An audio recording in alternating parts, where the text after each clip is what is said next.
Welcome to the 25th episode of Virtually Redundant. Content so redundant, we don't even know what we're talking about anymore. I'm joined today by our panelists. I was going to make another sleep joke about Darren, but he doesn't look in the mood. And yeah, I usually forget about Daniel. So Daniel, we'll go to you first. How are you this week? I'm pretty good. Nothing to really report. Actually seen in the shop. Do you remember those Cadburys caramel bars? Oh yeah. You remember like them, but you remember the ads like with the like the sexy bunnies or the sexy bunnies? I knew you were gonna, I'm literally was waiting for you to say sexy bunny, and I'm just like, Daniel, is there something you wish to disclose? It was you know the seductive bunny. No, but please clarify your statement in excruciating detail. Well, she had like a pink bow on her or something, and like she was eating it like really a pink bow. I mean, oh wait, oh my god, ladies and gentlemen, we have appeared to have lost our host, Connor. I think the sexy bunny has forced him to just rage quit this podcast. So it's just me and Daniel for the time being. Oh, we are now joined back by our host Connor. Connor, do you wish Daniel to stop talking about sexy bunnies? No, I think my computer does because a Discord hard crashed there, so just Daniel started talking about it. But, no, I'm just saying, like, do you remember them? It just seems like such a weird thing to, you know, it's just weird. Like when you think back on it. Well, is it back? Is it back now? No, it's just. No, you're just thinking about you're walking down the street and Daniel just starts thinking, do you know those sexy bunnies? Daniel's wife is just like, what the fuck are you talking about? I was in the shop and I saw the Cadburys caramel and I was like, oh, they're not the wrappers, because I remember the wrappers used to be like with her face on it, you know? Had her face on it. Are you on about like a cartoon bunny or real ones, or like what's the context? No. It's the bunny, like she's lying like in a suggestive pose at a tree and stuff like that. Like, you know, paint me like one of your French girls type thing. All right, so there's probably a reason that bunny went away. Like, you know, it was on TV ads, especially in the UK, Ireland. No, she's not back. I think she's gone. All right, so when was this? Was this the 90s to 2000s? Yeah, like there was the mid 90s, late 90s. Like I mean, I can't believe like Connor doesn't know this. Like, you know, I'm just. All right. So there you go. Listeners, you know, look up Cadbury's bunny commercial and just see what you find. Good luck. Cadbury's caramel bunny. Just Google that and you'll see what I'm talking about in terms of like, yeah.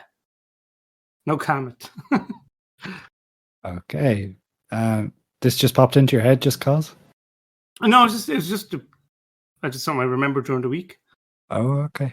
Good to know. Thanks. Tara, that was your week. So, yeah. I can't top that. I do remember those ads. You know, I do remember it, and I don't know if it was, like, I didn't see it as sexual, but maybe I don't know. Maybe you had like a sexual awakening or something around that time or something. And you're like, damn, that bunny's hot. But no, for me, I do miss some mascots, I guess. But I'm doing very good, Connor. Thank you. Good to know. You'd be glad to know my week this week hasn't been building stuff. So that's good. Kitchen done? No. I just took a break. Wait, hang on, Connor. I think we should rewind back to the last podcast because I'm pretty certain I heard you say, "Oh, it'll be done in a day or two or something like that." So you'll have something new to talk about. And I guess you're not lying because you do have something new to talk about, but that's just because you kind of just decided not to do it. No, I didn't decide not to. I got there, I was on the home straight, and then I realised certain stuff hadn't been delivered that I needed to complete the job. So I've had to order some new doors and some new hinges and stuff to finish off. Wait, I'll have it done before Gamescom. I'm a bit confused. Aren't you going into project management? I am, yeah. Okay, that makes sense. Yeah, makes sense. I wasn't on the supply chain on this one. Yeah. No, you're already. You know, you're fitting the role already there, Connor. Yeah, but project managers shouldn't be the ones trying to do the work themselves. So that's why, you know. No, but I mean, having the right tools for the job is generally, kind of in your remit. Yeah. Anyway, it's been a learning experience. And on that sound effect. Oh my god. Oh my god. Note. For fuck's sake. Not note. On that jingle, we'll be right back.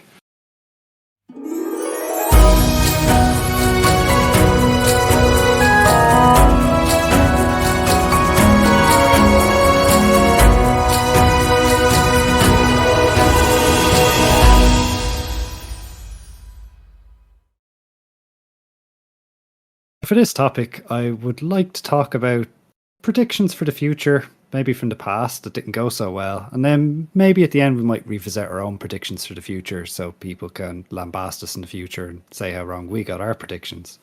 10 years ago, people thought we'd all have self-driving cars by now, a bit like Minority Report or something. We're not quite there. I think the cars are still crashing into dustbins and stuff. I think some people said, the internet in 2000 was a passing fad. Well, yeah, it's the same as I think that guy in the late 70s who said, why would anyone want a personal computer? Do you guys have any predictions for the future, be it technology or otherwise, that aged quite badly? Well, I think the internet is a passing fad. We just haven't passed it yet. I'm pretty sure in a few thousand years, the internet would be a different thing. It wouldn't be called the internet. And then that fad would pass. So yes, Connor, the prediction still holds up pretty strong. You'd be like, it was only around for 50 years. No, so for the... so what was the question? It was, I suppose, poor predictions from the past about where we would be. We're in the 2023 now. People probably thought we'd have flying cars and stuff, especially if you watch any sci-fi films from the 80s and 90s. They thought we'd be way more advanced than we are. But I think a lot of my ones are more like in the IT industry, and they're more from project managers going, don't worry, it will be fine. We'll just release as is and straight to production and all. Yeah, that was aged like milk. No, but other than that, they always do this. Like it's there's always the two extremes. It's always going to be the next big thing, or it's going to be like nothing. So I think there's kind of like room for both. I think middle. I'm a middle lane kind of guy, Like for example, the AI stuff. I think personally, I don't think it's going to take over everything. I do think it'll have a strong foothold, but it's not going to take over everything. But it's not going to be nothing either. There's going to be like a lot of use cases for it.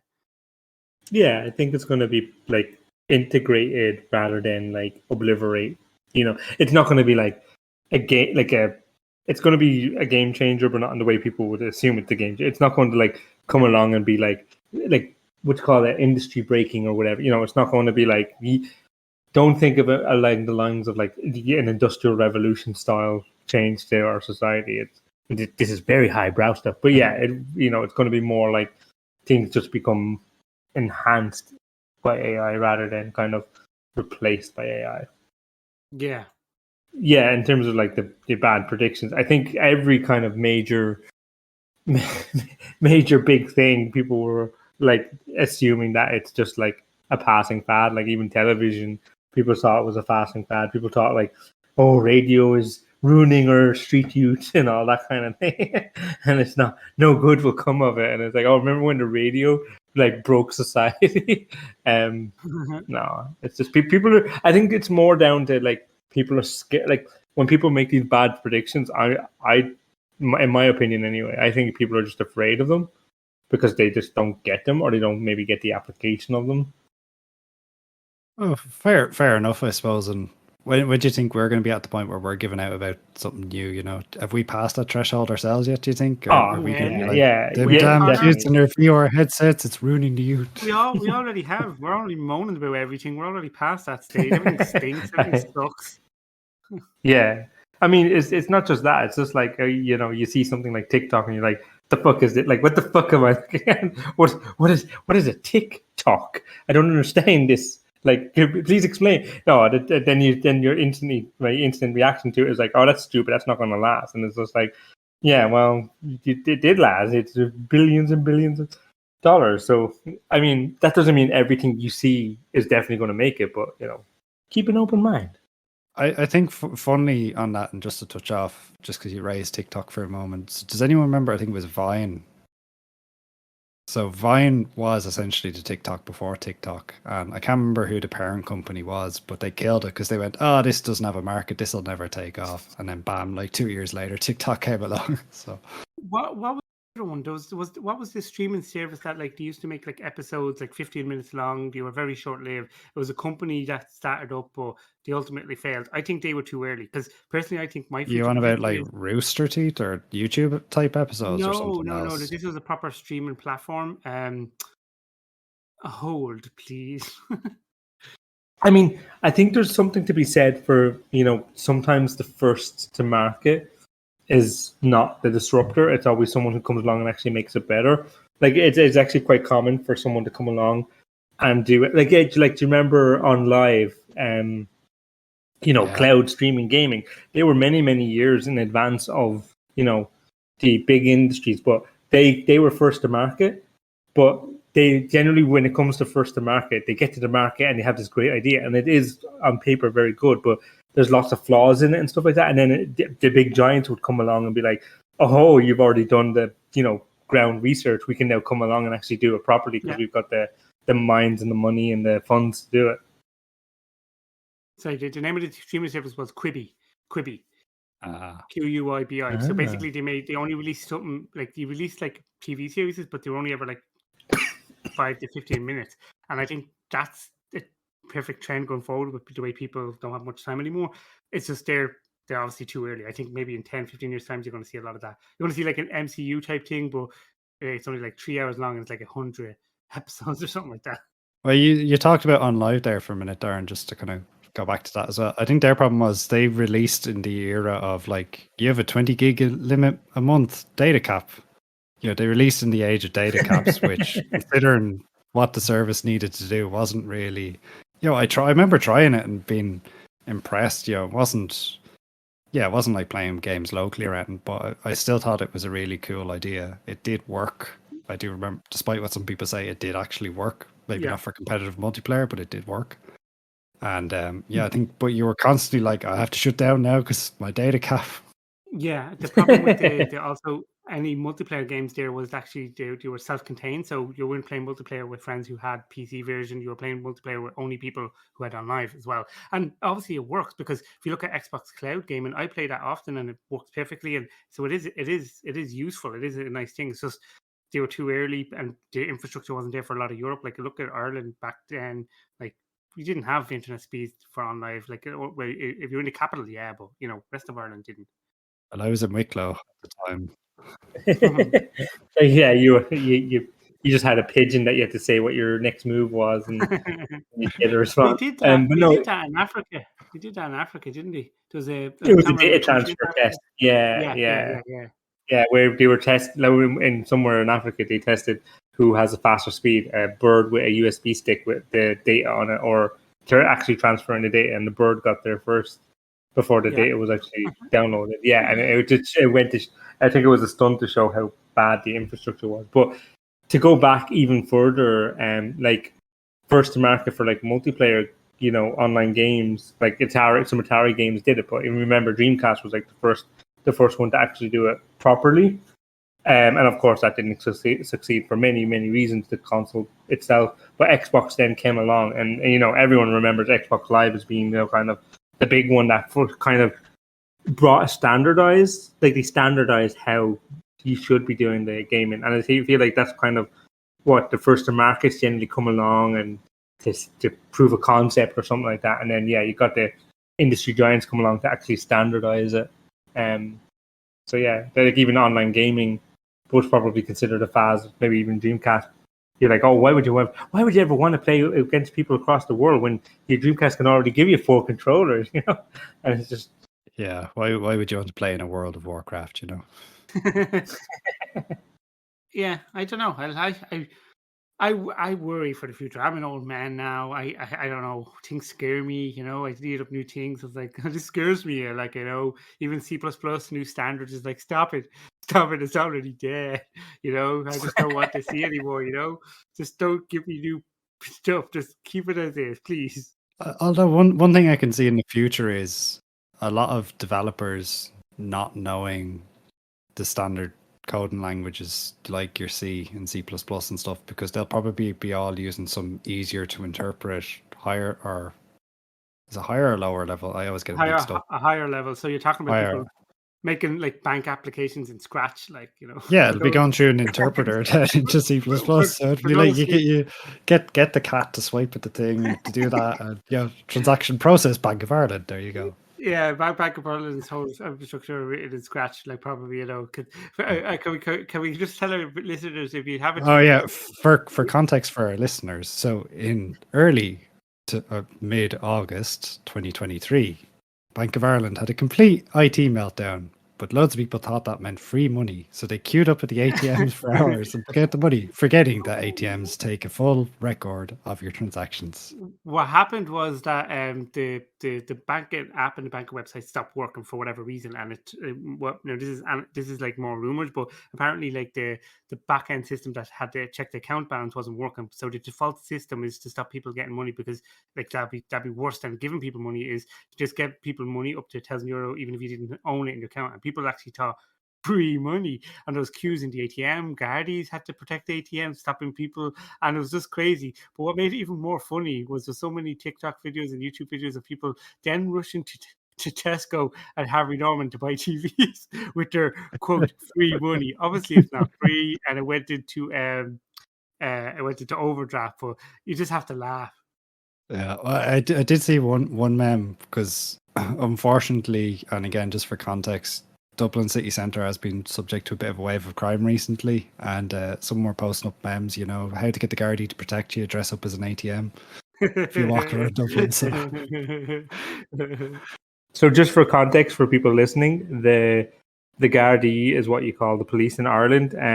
So yeah, just because I never realised the miscommunication until I moved abroad, and then I say Gardaí or I say the guards, and people are like, "Fuck are you talking about? What the fuck's a Gardaí?" So yeah, it just means the police. But what I never understood is why they got the police standing outside the ATMs, right? Because there's a lot of ATMs. There's a lot of ATMs. A lot of ATMs in Dublin. A lot of ATMs in Ireland. There's ATMs abroad. You could probably take out £1,000 or €1,000 abroad, because international. So were they going to just invade other countries and post a Gardaí outside every ATM? It just made no sense why they wasted resource with the Gardaí at the ATM. No sense. Yeah, well, something else as well, right? And talking from experience here, you can actually shut down those ATMs remotely pretty fast, and there would be a support center to do that. So you can literally just go into a tool and you can take them all offline if you wanted to. So I think it's hilarious that they felt the need to waste police resources, sending them to stand outside guarding ATMs. Meanwhile, someone's getting their head kicked in down the street. Who cares about that? I'm just wondering what you were going to do. Like, if you went up and like, I need money, it's like, let me see your balance. It's like, no, sure, please, now. It'd be like a hotel, ATM's closed. Yeah. But yeah, I'm just reading a quote coming back to the kind of failed predictions. This is one that's from the Executive Computer in December of 1985. And it says, and it's talking about laptops, right? And it says, no matter how sophisticated their software is, I still can't imagine the average user taking their laptop along when going fishing. And it's just like, I mean, yeah, it's just talking about how laptops are just a passing fad. No, you're not going to take your laptop anywhere. I have to agree with that. I can't imagine anyone bringing their laptop fishing. I agree with this man. This man is a very smart man. He's 100% right. There's no issues there. I don't see what the problem is, Darren. Oh, no, I agree with it. I've seen TikTok. Stupid people exist. That laptop's going in the water, as is their phone and everything else. That's how those videos usually end. Here's how to catch a fish with a Dell laptop. We'll be right back.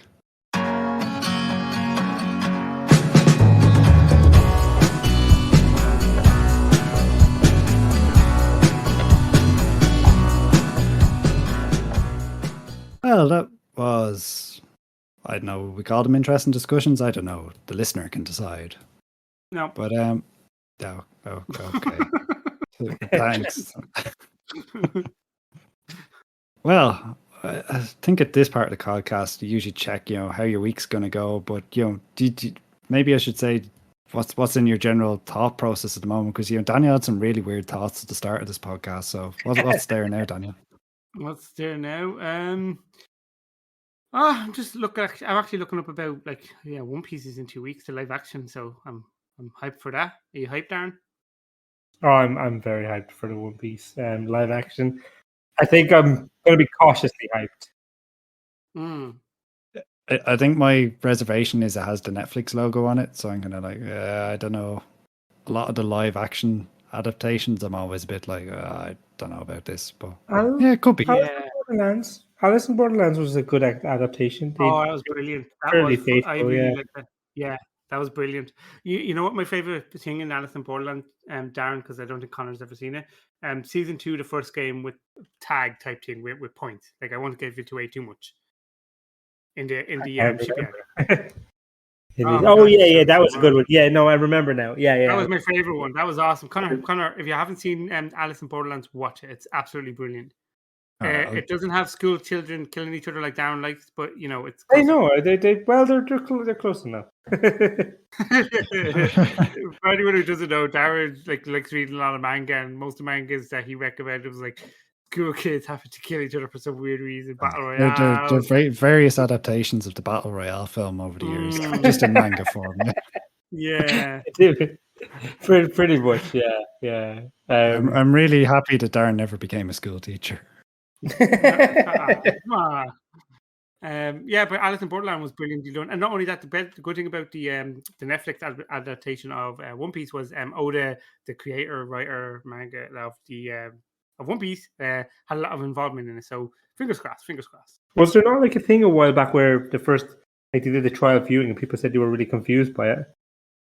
Apparently, but I don't know the legitimacy of that. And I don't know where it went from that. But he's very happy with it, now. So I don't know. But no. If it answers Connor's question initially, no, I'm not knowing about caramel bunnies or anything. No.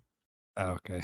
Well, yeah, One Piece could be interesting. It'd be, but how many mangas do they have? It's like 500 or something and counting, isn't it? What? 1,000 issues? 1,090 issues, yeah. Isn't it blood? And they want to adapt that into what, a limited Netflix run? Well, a TV series, but don't forget, where the manga, from where I get gauged, where the live action is going to season 1 is literally 70 manga in one TV series. Yeah. So it's not 1-to-1, Connor. Whereas because otherwise that would be Luffy screaming for a whole episode, and then next episode the fights last 20 episodes in 20 mangas in One Piece. It won't happen in the live action like that. No, that'll be season 2 when they run out of budget. Yeah, budget is a bit worrying. All right. Well, I suppose, Darren, what's in your head at the moment, or have you any plans for the week? No, whatever comes more naturally.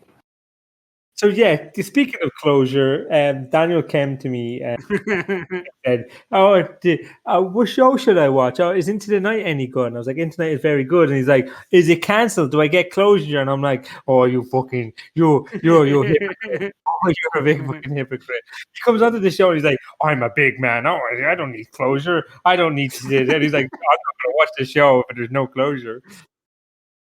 Well, no, you said there was. You said it's good. It ends. And there's a spin-off. Well, there's a spin-off, and we're still waiting on season 2 of this. So it's not been cancelled technically yet. So keep watching. Okay, I'll watch it. Well, thanks very much to our listeners for listening. We hope that you have enjoyed or endured this podcast. We need those listener numbers, so please endure with us. And we hope to see you. Will it be next week, Darren? Will you be on time? No. Yeah, sure. I don't know. We'll see how this future prediction ages. Yeah. If somebody is listening, can they just email in to tell us, you're alive? Because I don't think our podcast are being released bar us three. Because just email us. Just there's life out there. You know what I mean? Just there's life out there. Just email us if you're listening, please. virtuallyredundant@gmail.com, or post it on YouTube. We have it on YouTube as well. Just say hello. I'm listening. It's okay. Give us me a hot cocoa, have a blanket around me, some marshmallows. Daniel just wants to be reassured he's not living in the simulation. Yeah. Well, that's a different topic of discussion. Yeah, we can go to your podcast on conspiracy theories again another day. No, Daniel's existential crisis boogaloo. Okay. Well, on that, Note. I was going to try and think of something a bit more. on that key, on that melody. What do you want to say, Connor? Yeah. On that A4 page. Well, on that interesting thought, we'll see you next week. Goodbye. Ciao. This is the bit where you say goodbye, Darren. There. Bye. Bye. Bye.